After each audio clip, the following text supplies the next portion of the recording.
Obviously, the most notable race, the one that garnered the most attention nationwide, was one that affects not a state, but a city. Now, pretty darn massive city, New York City, with Zohran Mamdani, Democratic Socialist, winning that election over Andrew Cuomo and Curtis Sliwa.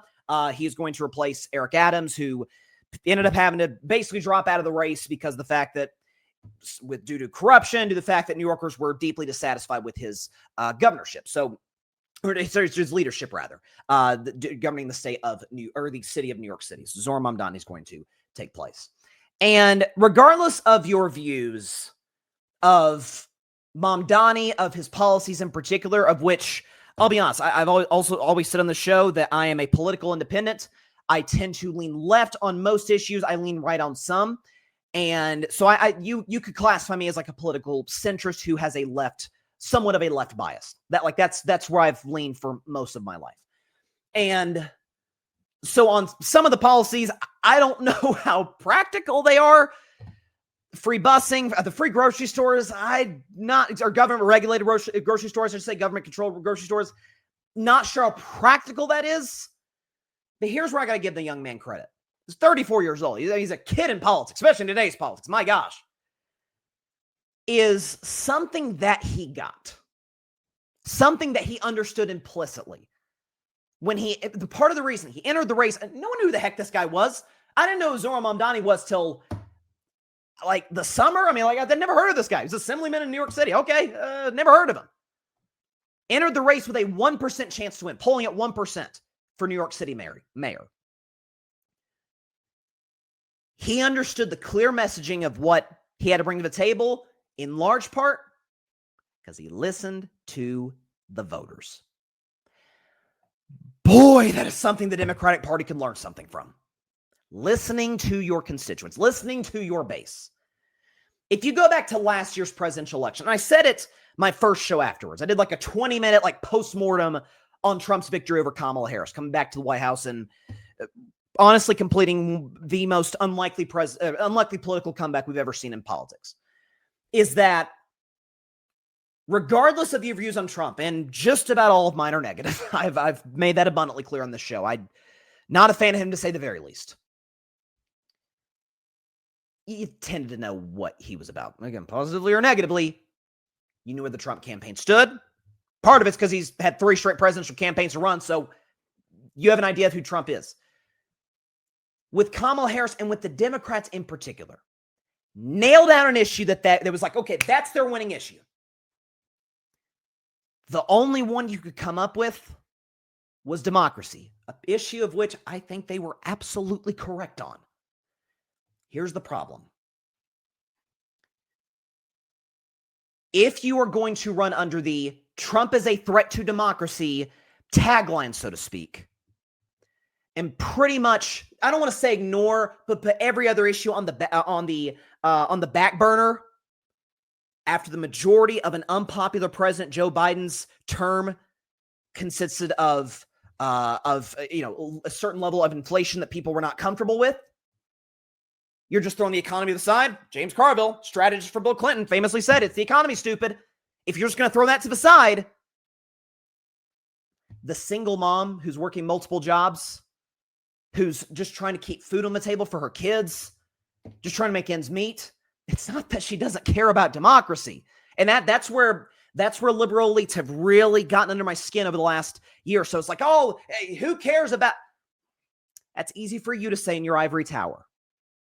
For someone who's struggling every day just to make it, it's not that they don't care about democracy. It's that long-term democracy is obviously more important than the economy today.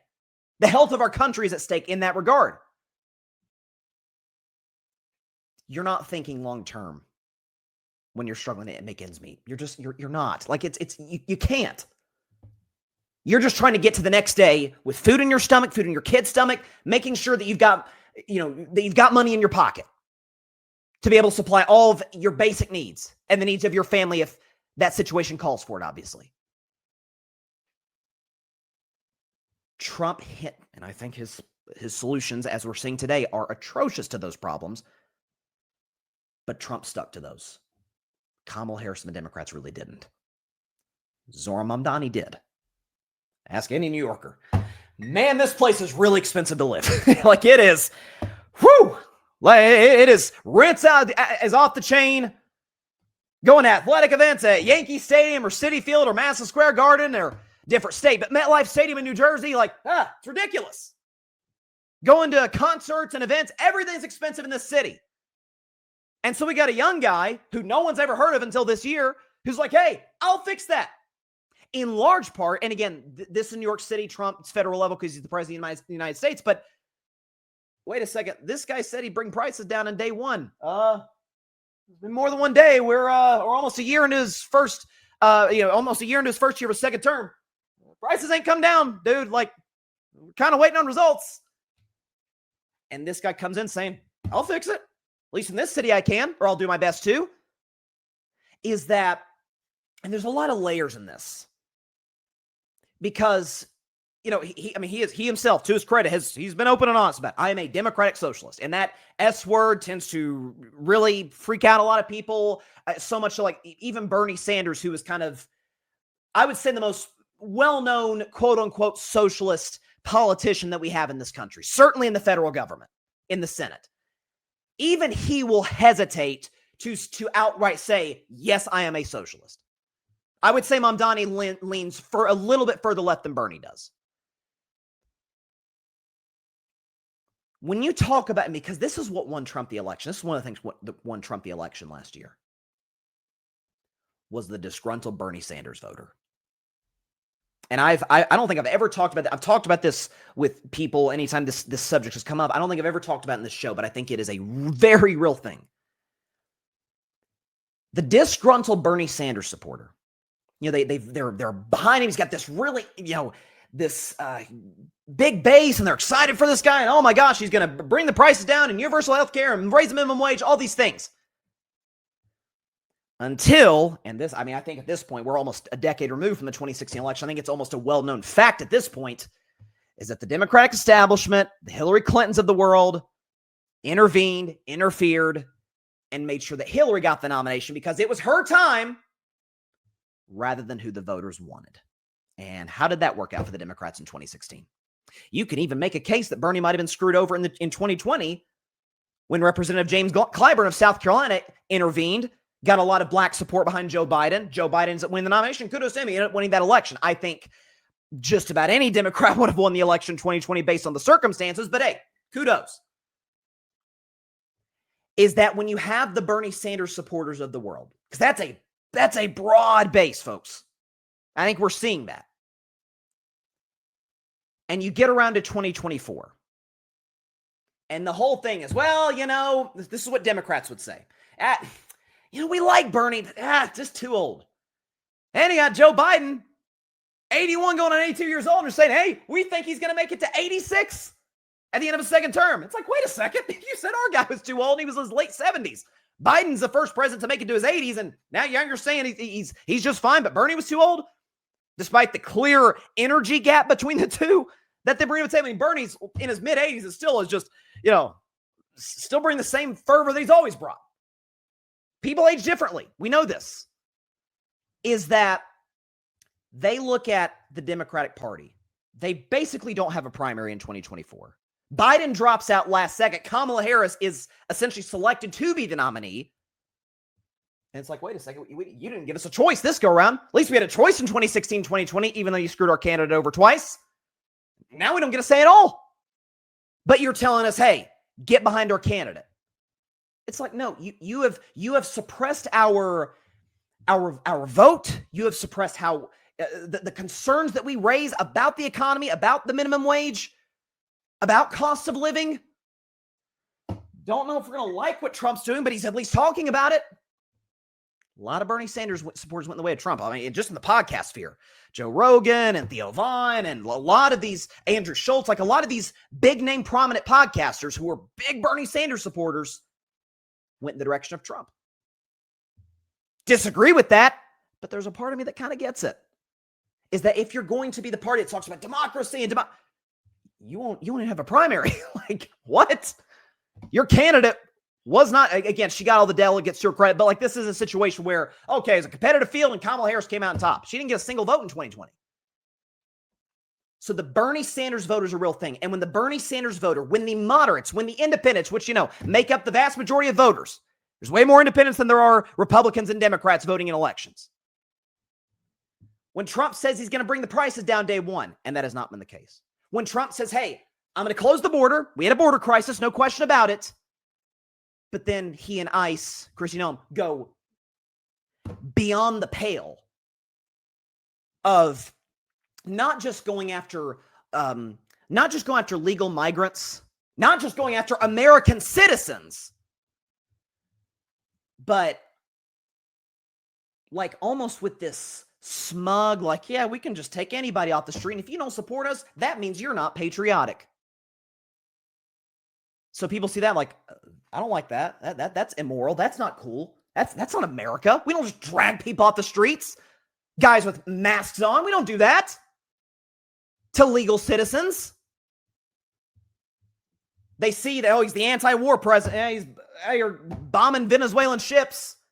Russia, Ukraine, last I checked, they're still fighting. He said he did that war on day one. Is that when, and it's kind of the cardinal sin in politics. Under promise, over deliver. Now that's easier said than done because if you're going to run for office, you kind of got to make big promises in order to get the requisite base around you. But Trump, he's known for big promises. He was going to build that wall, obviously. It was his 2016 platform. Is that when they see that you're not delivering? When they see that, okay, hey, the second Trump turn, like he knows what he's doing this go round. He's not going to go with the old Republican corrupt establishment. He's going to get outsiders. And then proceeds to do the things that in some cases he said he wasn't going to do. When ICE is behaving the way that they have behaved over the course of this year.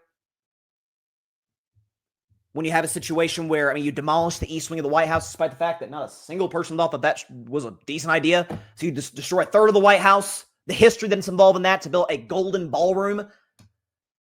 So that now, as of this past Saturday, when everyday Americans are losing their SNAP benefits, can't freaking put food on the table without average everyday Americans, and kudos to them. There's a guy in Pittsburgh I saw doing this. Brad Paisley and his wife are doing an unbelievable work with their organization, is that everyday citizens are stepping in and being able to supply the requisite food and necessary needs that folks who are struggling need in that moment. Meanwhile, the President of the United States is out here having literally a Great Gatsby themed party. The White House is coated in gold. Well, that doesn't seem too relatable, and it goes back to something that I have said for years on this show. Donald Trump told a lot of lies, pulled a lot of cons, well throughout his life, well before he got into politics. He's a con man. The greatest con that man ever pulled was that he cares about the everyday American citizen. So when you have someone who is, let's keep it a buck, like who is on the extreme side of the left in Zohran Mamdani, but he steps up and says, I hear your concerns. The president isn't delivering federally. Mayor Adams isn't delivering here in New York City. I'll fix it. I will listen to your concerns. And let me tell you something, folks. This is where Mandani deserves a ton of credit. You could not get that man off message. You couldn't. You could not get that man off message. Is that, he could be asked anything. Cost of living in New York City. He was always focused on that. And he ran a masterful campaign in that regard. You look at situations like Abigail Spanberger, who wins governor in Virginia. You think about Mikey Sherrill, who wins governor in New Jersey. Is that this very well, didn't mean to hit the table there. This very well could be a precursor for the 2026 midterms, because the fact of the matter is virtually every single president, particularly unpopular presidents, of which Trump is unpopular, as we say here today, sometimes lose badly in the midterms. His first midterms in office. Really, the only exceptions are Bush, who was very popular as of 2002. This was kind of prior to the Iraq War. FDR, 1934. Like, there are examples. There are outliers. Generally, the rule kind of stands. They call it the midterm curse. Like, it's a real thing. Is that when you have a president who makes big and bold promises and not only doesn't deliver the promises, but in some cases does the exact opposite of what he promised to do. So, and the last take I have about this, because, there's a clear ideological war being fought in the Democratic Party. There's no question about it. Like, is it going to be the Zohran Mamdani, Bernie Sanders, AOC wing of the party, or is it going to be the, kind of the moderates? Is it going to be the establishment Democrats like a Chuck Schumer or Hakeem Jeffries or people like that? And I guess what I would say to that is there's really no way to tell. I mean, there's not. Every election, I'm just using presidential elections, but 2008 when Obama won. Yep, you know what? We are in a post-racial America. Yeah, that was nonsense as we see today. Obama wins re-election in 2012. This proves the Republicans who lost with Mitt Romney, they need to find somebody who's in a younger generation, appeals to more voters, and they decided to come up with, at the time, the oldest president in history, Donald Trump. And the Democrats, they need to respond with a younger, more vibrant. They chose Joe Biden. And then in 2024, Republicans need to ditch Trump. They stuck with him, and he won. Like, the fact of the matter is, we don't know. This is why I despise polls, by the way. We don't know until the people cast their vote. Is that, to me, the only thing that is clear about the elections on Tuesday, and I think if the Democrats play their cards right, the midterms next year, is if people are against authoritarianism, people who are running for office against authoritarianism, of which this president, his administration have clearly implemented policies that would mirror such, they're probably gonna win. And if you're clear on message, by the way, and you listen to your voters, Democrats have gotten in a lot of trouble, shot themselves in the foot not doing that. Screw Bernie Sanders over in back-to-back primaries, 2016, 2020. Didn't even have a freaking primary in 2024. Really? I mean, Dean Phillips, come on. No offense to Dean Phillips, but come on. So that's where we're at. So that's kind of my takeaway from the elections on Tuesday. I think anyone, I know the moderates are like, forget what happened with Mandani in New York. That's just one city. Spanberger and Mickey Sherrill, Mikey Sherrill, that's the way of the party. And folks in New York who are big Mamdani supporters are like, no, this is the way to go because look at the popularity that he has gained in such a short span of time. We don't know until we know. That's what I would say. And I know being a political pundit is very, very similar to doing what I mostly do on the show, and that's discuss sports. We're all projecting. We're all guessing for the future based on the evidence that we have in the here and now. But you don't know until you know. Thanks so much for watching the show on YouTube, and be sure to go click that big red subscribe button and check out the other clips and full shows from Carving It Up Live, as well as our other incredible content creators here on the Grid Network.